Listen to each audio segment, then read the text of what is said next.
Alhamdulillah lilladzi nahmaduhu wa nasta'inuhu wa nastaghfiruh. Na'udzu billahi min syururi anfusina wa min sayyiati a'malina man yahdihillahu wa la mudhillalah. Asyhadu an la ilaha illallah wa asyhadu anna Muhammadan abduhu wa rasuluh. Allahumma shalli wa sallim wa barik ala sayyidina Muhammad la nabiyya ba'da amma ba'du. Assalamualaikum warahmatullahi ta'ala wabarakatuh. Yang dimuliakan saudara-saudaraku di mana saja berada, kaum muslimin dan muslimat, kita banyak bersyukur kepada Allah dengan anugerahnya. Maka pada kesempatan ini kita dapat berjumpa kembali melalui audio ini dalam rangka kita saling memberi informasi yang dapat membantu di dalam kita melaksanakan ibadah kepada Allah, agar kita selalu mendapatkan ridho dari Allah Subhanahu wa Ta'ala. Salawat dan salam kehadapan ikutan kita Muhammad Rasulullah Sallallahu Alaihi Wasallam yang telah mengeluarkan umatnya dari kegelapan kepada yang terang benderang, dan tidak henti-hentinya juga bahwa di dalam kita melakukan sebuah perbuatan dapat mengakibatkan kegelapan yang dikatakan di mukaddimah tadi. Kegelapan di sini adalah karena kita manusia asalnya dari 4 anasir. Kemudian masing-masing anasir itu mempunyai sifat yang berbeda-beda sehingga dapat mempengaruhi daripada sifat ilahiyah yang datang daripada Allah dan Rasulnya. Dan ini bermakna kegelapan dalam arti kita selalu mengikuti daripada hawa nafsu dunia setan, sehingga baginda Muhammad Rasulullah Sallallahu Alaihi Wasallam tidak diutus dalam rangka untuk mempertanggungjawabkan daripada umatnya di akhir zaman ini. Dengan hadisnya disebutkan innama bu'istu li utami karima akhlak, bahwa tidak aku bangkitkan Muhammad itu untuk memperbaiki akhlak. Pada kesempatan ini mari kita bersama-sama merenungkan bahwa di dalam kita beribadah kepada Allah, hendaklah kita harus selalu mengutamakan kepada yang ditegakkan ketika kita melakukan persembahan atau mendirikan sholat. Karena sesungguhnya as-sholatu li rajul mu'minin, bahwa sesungguhnya sholat itu dalam rangka menegakkan sifat daripada mukmin itu sendiri. Yang dikatakan sifat mukmin itu adalah sidik, amanah, tabligh, patonah, sebagaimana sifat daripada baginda Muhammad Rasulullah Sallallahu Alaihi Wasallam. Oleh karena itu, pertanggungjawaban Muhammad Rasulullah kepada umatnya di akhir zaman, umat yang mulia, maka sesungguhnya kita dapat menolong intan surul yasurkum wa yusabit aqdamakum. Kita menolong agama Allah, maka menguatkan kedudukan kita sebagai umat.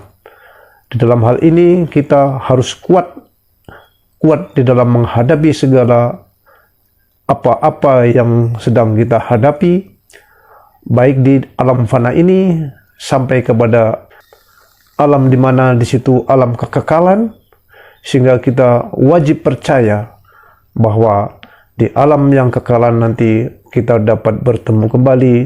Jika di dunianya ini dalam satu kiblat, satu akidah yang sama, maka Allah juga akan mempertemukan. Apakah itu anak, apakah itu menantu, apakah itu cucu, apakah dia orang tua kita, maka bila kita satu kiblat, maka Allah berjanji akan mempertemukan kita nanti di yaumil akhir, yaitu di surganya Allah Subhanahu wa Ta'ala. Tetapi kita harus ingat bahwa di dalam kita melaksanakan sebuah persembahan yang dikatakan amalan, ibadah, kita mesti tahu apa yang kita kerjakan. Karena sesungguhnya Allah tidak suka bahwa kita mengatakan sesuatu yang kita tidak mengetahuinya. Kita berbuat sesuatu kita tidak tahu maksud tujuannya. Nah, ini adalah dosa besar. Inilah di sisi Allah amat dibenci. Di dalam surat Al-Isra dikatakan bahwa janganlah kamu melakukan sesuatu yang tiada pengetahuan tentangnya, maka sesungguhnya Allah sangat benci. Tahukah makna daripada syahadat? Syahadat tain, ada syahadat Rasul, ada syahadat tauhid. Membahas secara umum sebenarnya apakah itu yang dikatakan syahadat. Secara zahiriahnya bahwa syahadat itu adalah bersaksi. Karena di dalam proses syahadat itu memerlukan kriteria atau syarat-syarat. Maka sesungguhnya apabila syahadat itu sesuai dengan apa yang dikatakan dalam rukun syaratnya, maka syahadat itu boleh diartikan sebagai syahadat yang benar. Itu adalah persaksian. Bunyinya adalah yang selalu kita dengar, asyhadu an la ilaha illallah. Saya bersaksi tiada Tuhan selain Allah, wa asyhadu anna Muhammad Rasulullah. Bahwa saya bersaksi Muhammad itu adalah utusan Allah. Mengapa kita mesti bersyahadat? Rukun syahadat itu ada 4. Bila 4 ini tidak terpenuhi, maka syahadat itu boleh dikatakan tidak sah.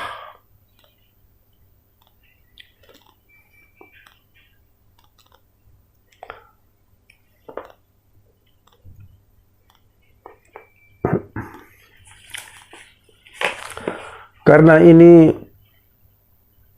adalah persaksian, tentu ada di dalam perbuatan daripada qasadnya. Itu qasad ta'rud ta'yinnya itu di dalam rukun qalbi. Kemudian qauli dan fi'li. Oleh karena itu, apa yang mau disaksikan, tentu kita salah satu rukunnya adalah mengisbatkan zatnya Allah.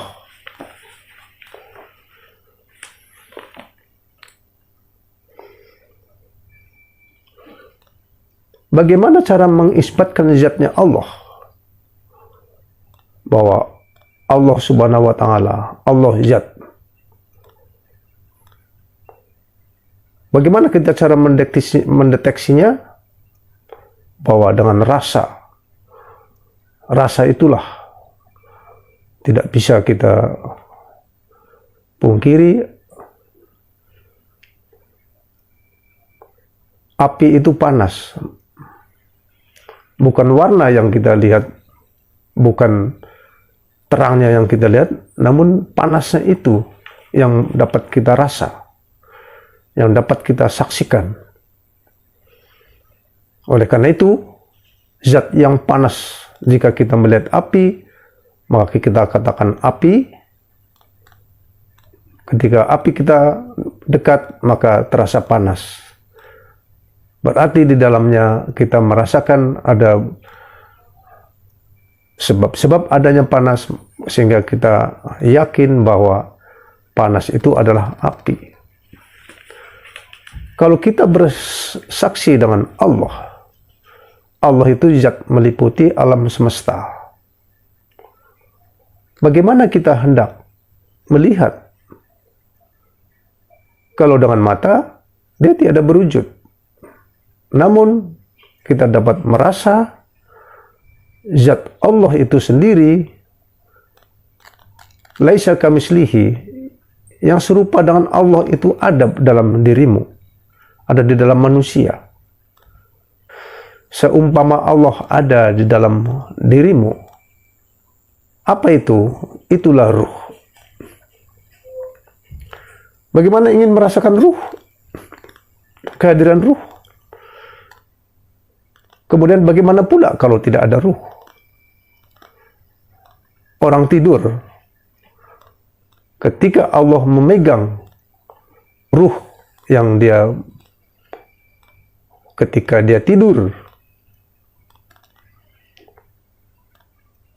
ketika kita hendak tidur, tentu sesungguhnya latifu khabir. Kita hendak mau tidur, terasa kehadiran Allah? Tentulah tidak. Karena Allah itu latifu khabir. Dengan halus, tiba-tiba tubuh kita sudah terkulai. Buktinya apa? Bahwa ketika kita tidur, mata masih berfungsi, telinga masih ada. Tetapi karena ruh tadi sudah diwafatkan, tidur pun kita tidak merasakan. Seandainya Allah itu terasa sekali, mungkin kita akan ketakutan. Karena setiap kita akan tidur, maka nampaklah rasa itu. Takut kita, akhirnya yang mau tidur jadi tidak bisa tidur. Bagaimana juga ketika kita terbangun, maka sesungguhnya latifu khabir tadi berfungsi, bekerja. Artinya ketika kita bangun, apakah kita berasa? Tidak. Tetapi tiba-tiba saja terbelalak mata. Alhamdulillahilladzi ahyana ba'dama amatana wa ilaihi nusur. Apakah terasa? Tidak. Bagaimana dalam kita bersyahadat menyaksikan karena dia tidak terasa?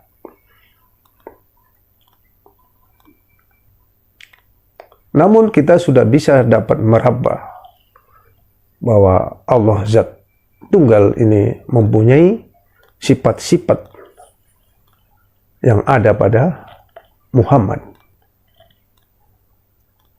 Kemudian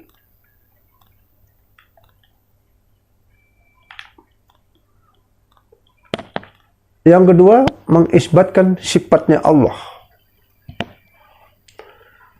Allah itu zat meliputi seluruh alam. Itu zat Allah. Jika kita mengisbatkan zat Allah, maka sifatnya ada pada Muhammad. Apa itu sifatnya? Sidik atau benar, amanah, dipercaya, tabligh, menyampaikan, dan fatonah atau bijaksana. Itulah sebagai sifat Allah yang nyata. Itu ada pada Muhammad. Bagaimana dengan persaksian? Tentulah dengan adanya sifat tadi dapat kita rasa sebagaimana laisa kamislihi, perumpamaan Allah yang ada padamu. Yang ketiga adalah mengisbatkan fiilnya Allah. Sudah jelas, Allah itu tidak bisa kita raba bagaimana mempunyai fisik atau tubuh. Nah, inilah yang menjadi persoalan. Kenapa kita ini, syahadat ini amat sangat diperhatikan. Karena persaksian atau kita bersaksi namun kita tiada bersaksi yang sesungguhnya, maka itu kepura-puraan atau katakan itulah yang engkar. Man abda al-asma dulma mana faqad kafaro. Barang siapa yang kenal nama tidak tahu yang punya nama, maka sesungguhnya kafir. Kita hendak mengisbatkan fiilnya Allah. Bahwa fiilnya Allah itu sudah jelas. Bahwa nyata pada Muhammad.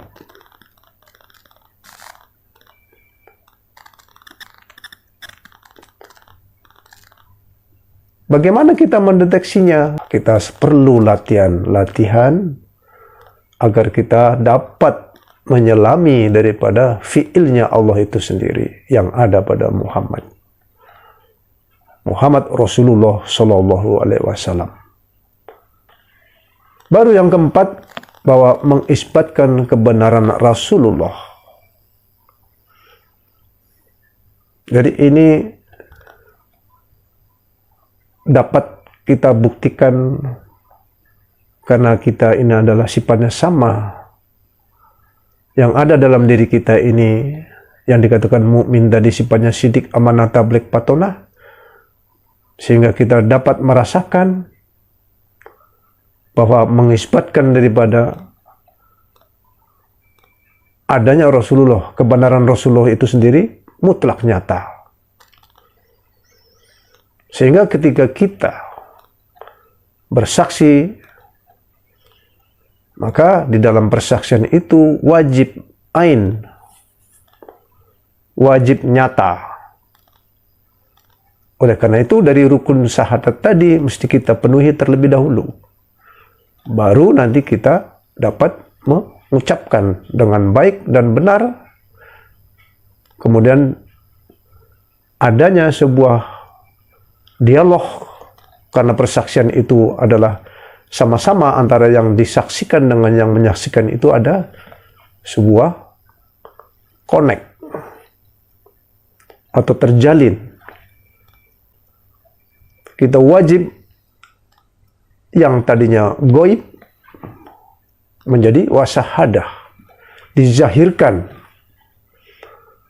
Itu yang dikatakan syahadah di dalam bersahadat. Jadi semua itu, rukun syahadat ini wajib juga diketahui syaratnya.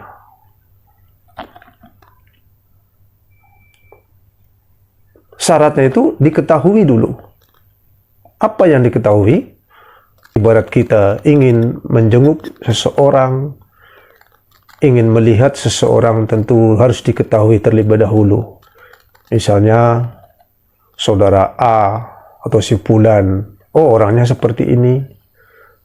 Maka ketika kita bersahadat, menyaksikan, maka benar-benar mengetahui yang kita saksikan. Ini syaratnya. Wajib. Setelah kita mengetahui yang akan disaksikan, maka baru kita tasdikkan di dalam hati. Ditasdikkan di dalam hati ini karena ada sebuah persaksian. Kita renungkan di dalam hati. Kalau tadi sudah diketahui apa yang hendak kita saksikan, maka kita tasdikkan di dalam hati, simpan di dalam hati. Kalau kita melihat seseorang, maka tiba-tiba kita terkaget atau terkagum, maka teringat di dalam hati, masuk ke dalam hati, ditasdikkan dalam hati.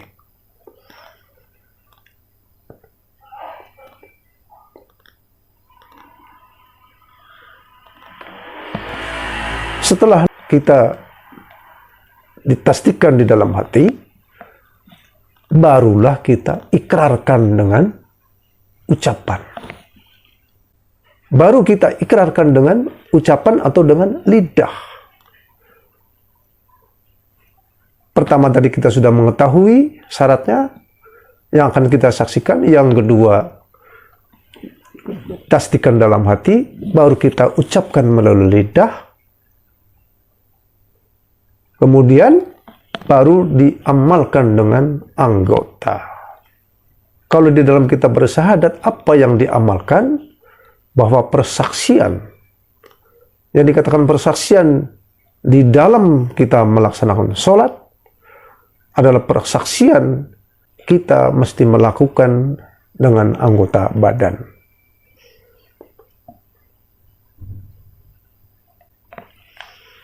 Dan semua ini wajib dilakukan di dalam sholatnya. Jadi kita mesti menghadirkan seperti bagaimana kita menghadirkan sesuatu objek yang dikatakan bahwa kita ini hendak menyaksikan sesuatu. hendak menyaksikan utusan daripada Allah itu sendiri, bagaimana hubungan Allah dengan Rasulullah itu sendiri, kita juga mesti paham. Karena syahadat ini bukanlah angan-angan. Syahadat ini wajib ain. Artinya wajib nyata. Mari kita bersama-sama di dalam kita merenungkan perbuatan antara hati kita ini mesti berhati-hati, karena kita ini di akhir zaman ini sudah dibukalah rahasia-rahasia, yang artinya bahwa tidak ada rahasia lagi bagi kita umat Islam. Segala sesuatunya nyata apabila kita mau berpikir, apabila kita mau berusaha. Karena sesungguhnya bersyahadat ini wajib ain. Kemudian kita akan melangkah kepada apa-apa yang dapat membinasakan syahadah itu sendiri. Apa-apa yang bisa membinasakan syahadah atau syahadat. Pertama adalah kita menduakan Allah.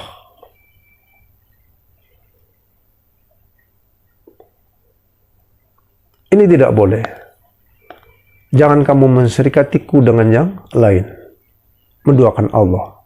Menduakan dengan apa? Ketika kita bersyahadat bahwa menyaksikan asyhadu alla ilaha illallah, tidak ada Tuhan yang disembah hanya selain Allah. Ini ucapan. Maka kita tidak boleh menduakan dia dengan perasaan kita yang notabene adalah perasaan yang hawa nafsu dunia setan. Pandang kelintasan, pandang kerendahan, tidak boleh. Apabila kita ingin mengucap sesuatu, menyaksikan sesuatu, tidak dibenarkan diikuti oleh hawa nafsu dunia setan yang di dalam dada ini. Maka kita tidak boleh menduakannya. Menduakan Allah. Menduakan dengan yang lain artinya menduakan dengan hawa nafsu kita. Jika kita sudah melihat, menyaksikan, kemudian kita ucap, itu yang dikatakan sudah sah. Tetapi ketika kita menduakan selain daripada Allah, ibaratnya layar kabur. Jika kita sudah melihat dengan persaksian tadi, dan kita bisa melihat benda yang kita lihat, yang kita saksikan ketika di dalam sholatnya, atau di dalam kita bersyahadat, maka kita tidak boleh mendoakan Allah. Yang kedua, kita tidak boleh mensyirikatkan Allah. Kita tidak boleh mensyirikatkan dalam hati. Jadi dibuang jauh-jauh. Mensyirikatkan di dalam hati itu dengan sifat-sifat daripada hawa nafsu dunia setan. Itu harus dibuang jauh-jauh. Karena kita tidak boleh intervensi daripada sifat hawa nafsu dunia setan sebagai sifat manusia. Itu yang dikatakan hubungan antara manusia dengan ruh, hubungan ruh dengan Allah itu sendiri. Dan dia tidak bisa diintervensi atau tidak bisa diikuti oleh sifat-sifat manusia.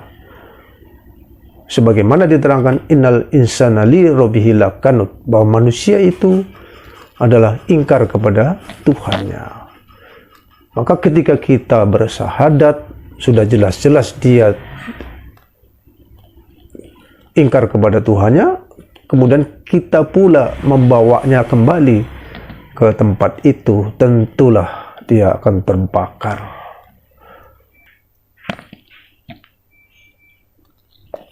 Kemudian kita pula menyangkal bahwa dirinya dijadikan oleh Allah.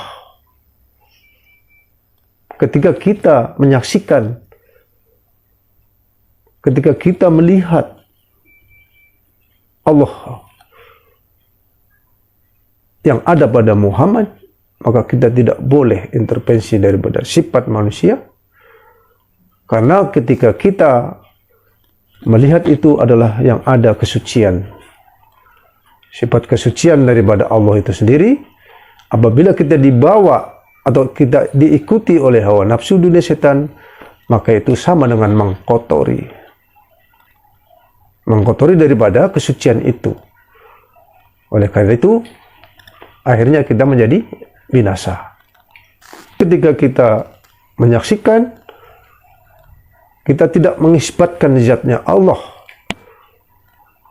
karena ada intervensi daripada hawa nafsu dunia setan, kemudian lupa mengisbatkan zat Allah, sehingga kita ditinggal oleh Allah itu sendiri, maka kita ringankan syariatnya, karena menganggap itu bukan suatu aturan, bahwa seolah-olah ketika kita melihat Tuhan, melihat Allah Azza wa Jalla, maka kita terintervensi dengan sifat manusianya, sehingga yang dikatakan bersahadat itu adalah yang dikatakan yang dia berhubungan di dalam solatnya. Qad aflahal mu'minun alladzi an salatihim qashi'un. Menanglah mukmin ketika dia mengerjakan atau di dalam solatnya yang dia khusyuk, karena ada syahadah, persaksian yang benar antara mukmin dengan yang disaksikan tadi. Wujud bagaimana berdiri bergantung tiada bertali, hanya dia sebatang yang melihat antara dia dengan ruh itu sendiri. Sebuah pertalian nur ala nurin yang dianya di tempat singgasananya. Di tempat singgasananya ketika kita bersyahadat, bersaksi, bagaimana ibaratnya antara anak dengan bapak atau anak buah dengan atasan. Namun di sini tidak sama seumpama yang di dunia ini. Terlepas daripada kata-kata atau persamaan dengan di dunia, tidak ada samanya. Tidak ada persamaannya dengan di dunia ini. Ini yang menjadi suatu tanda bahwa kedekatan seseorang di dalam kita menyaksikan antara diri dan dianya. Oleh karena itu dikatakan, barang siapa yang kenal dirinya, ketika kita bersahadat, kenal dirinya. Ya, itu siapa? Yang kita saksikan itu. Yang kenal dirinya, maka kenal itu Tuhannya. Ketika kita membicarakan masalah barang siapa yang kenal dirinya, kita melihat itu, yaitu dia. Maka kenal kepada Tuhannya, kenal kepada sembahannya. Ini yang menjadi suatu pokok pembahasan, bahwa ketika kita menyaksikan sebuah persaksian, karena kita wajib di dalamnya kita itu menyaksikan dan disaksikan. Sebagaimana bahwa Rasul itu menjadi saksi. Wadhalika ummatan wasaton litakunu syuhada 'alan nas. Tidak aku ciptakan bahwa umat pertengahan yang di dalam dada ini, kemudian Rasulun minhum, Rasul di antara kamu, menjadi wasahadah, menjadi saksi di antara kamu, menjadi saksi perbuatan kamu. Di surat Al-Baqarah 143. Adanya persaksian antara Rasul Muhammad di tempat itu, di Maqam Tauhid, terjalinlah sebuah pertalian. Dikatakan la usimu bihadal balad, bahwa Allah bersumpah demi negeri Mekah ini, dianya ada di kota Mekah. Apa kita harus pergi ke Mekah menengok itu? Tentulah keterbatasan ini yang membuat kita ragu. Namun ada keterangan, zalika faman yajim syarullah fa innaha min taqwa qulub, bahwa perbuatan manusia ini, perbuatan syarullah, apakah itu haji, apakah puasa, atau sholatnya, maka terbit dari hati yang takwa kepada Allah. Allah ingin mengatur hambanya dari jarak jauh. Namun sesungguhnya dikatakan bahwa katakanlah hai Muhammad, jika hambaku bertanya tentang aku, maka sesungguhnya aku lebih dekat daripada urat nadimu. Sehingga kita ini di dalam persaksian ini sebuah perbuatan antara qasd ta'rud ta'yin di dalam rukun qalbi, qauli dan filikli. Dan perbuatan ini hanya dilaksanakan di waktu kita mempersembahkan. Jadi di dalam salatnya asyhadu alla ilaha illallah wa asyhadu anna muhammadar rasulullah, bersaksi, yang disaksikan itu di depan kita.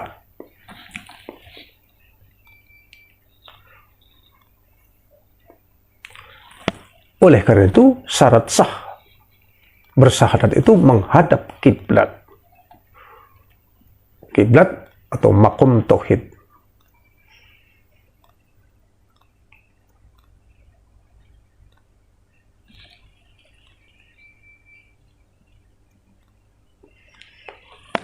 Kapan kita wajibnya mengucapkan dua kalimat syahadat? Kapan kita wajibnya mengucapkan dua kalimat syahadat? Kapan kita wajib menyatakan persaksian dua kalimat syahadat? Ketika kita mengucap dua kalimat syahadat itu di dalam sholat. Satu. Yang kedua, di dalam ketika kita murtad. Kapan kita murtad? Apakah kita keluar dari agama Islam? Bukan. Murtad di sini dalam kategori sebagai Islam adalah bukan karena Islam itu adalah titah daripada Allah di dalam menyelamatkan ruh tadi ada di tempat maqam tauhid. Itu namanya Islam, selamat. Karena telah sampailah di tempat selamat itu, barang siapa yang masuk di dalamnya aman sentausa, itu yang dikatakan selamat Islam. Ketika kita keluar, itu murtad namanya. Jadi tidak mesti nunggu kita meninggalkan agama Islam, bukan begitu. Namun ketika kita terlepas ingatan makom tauhid, itu sudah terlepas daripada atau murtad namanya itu. Karena kemurtad itu keluar dari tempat selamat. Oleh karena itu kita diwajibkan bersahadat sehingga berulang-ulang. Karena pikiran kita ini, otak kita ini kadang-kadang ada di dalam, kadang-kadang ada di luar. Kenapa begitu? Karena kita masih diberi tugas. Karena kita masih bertugas. Jangilun kolatu fil ardi. Kita ini adalah pemimpin di muka bumi, memimpin dirinya sendiri, terutama agar kita dapat mencapai kepada yang dikatakan maqamamu ketakwaan, ittaqullaha haqqa tuqatih wa la tamutunna illa wa antum muslimun. Sebanyak ayat di dalam Al-Quran, maka kesimpulannya adalah orang takwa. Orang takwa mendapat petunjuk. Apa itu petunjuknya? Hayang ala sholat, hayang ala falah. Mari kita dirikan sholat, menuju kemenangan, bertemu dengan asyhadu alla ilaha illallah wa asyhadu anna muhammad rasulullah di dalam sholatnya. Bukan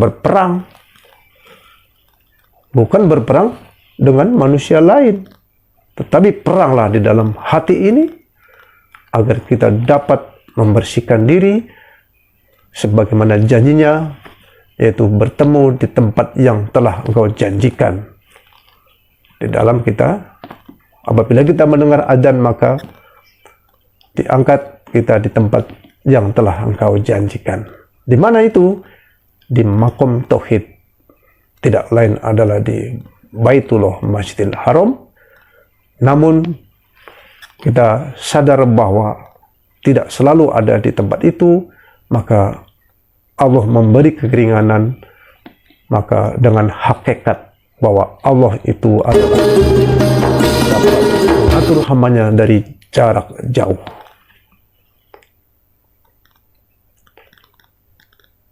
Itu saja yang dapat kami sampaikan pada kesempatan ini.